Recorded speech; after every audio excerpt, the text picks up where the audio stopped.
In the port city, at least 44 people are dead, including 9 firefighters. More than 500 are injured. Authorities say they pulled back from the fire because they don't know enough about what chemicals they're dealing with here. Aerial video from a short time ago shows the black smoke still billowing from that site. Many people say they thought it was an earthquake. CNN spoke with one witness just about 30 minutes ago.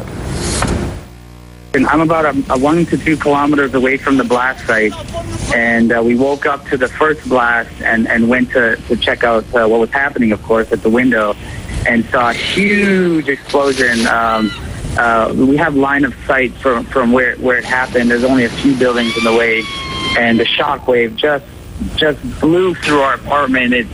It blew out the glass. It blew out the doors. It just knocked everything over. We knocked out the power. It has really damaged a lot of the buildings in my complex that were facing that side, and other complexes that were facing other directions. Tianjin is one of the most populous cities in China, home to more than 10 million people. It's just to the southeast of the capital, Beijing. Will Ripley is there. When you look around at all the devastation here, it's really remarkable. One, just all of the damage that was done to this convention center building. The windows smashed in, the doors smashed in as well. Take a look at this car. It clearly caught fire. The windows smashed. It's crumpled to bits. And we are standing 2 kilometers from the blast site.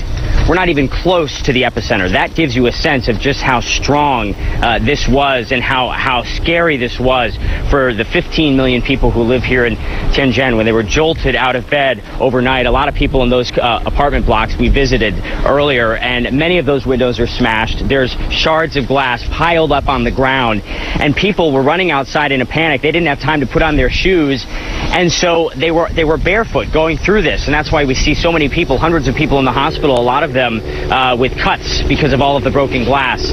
You can see there are helicopters in the air flying overhead and looking at that gigantic smoke plume, which you can kind of make out through the haze off in the distance. The fires are still burning right now, as they have been since the initial chemical fire, then the first explosion, then the second explosion, and so on. The air has a thick chemical smell, and we actually feel it a bit in our throats. We wonder exactly what it is that we're breathing in right now, even though most of the people that you see out here are not wearing masks. Either they didn't have time to grab any, they just don't have any. We saw some police and medical personnel with masks.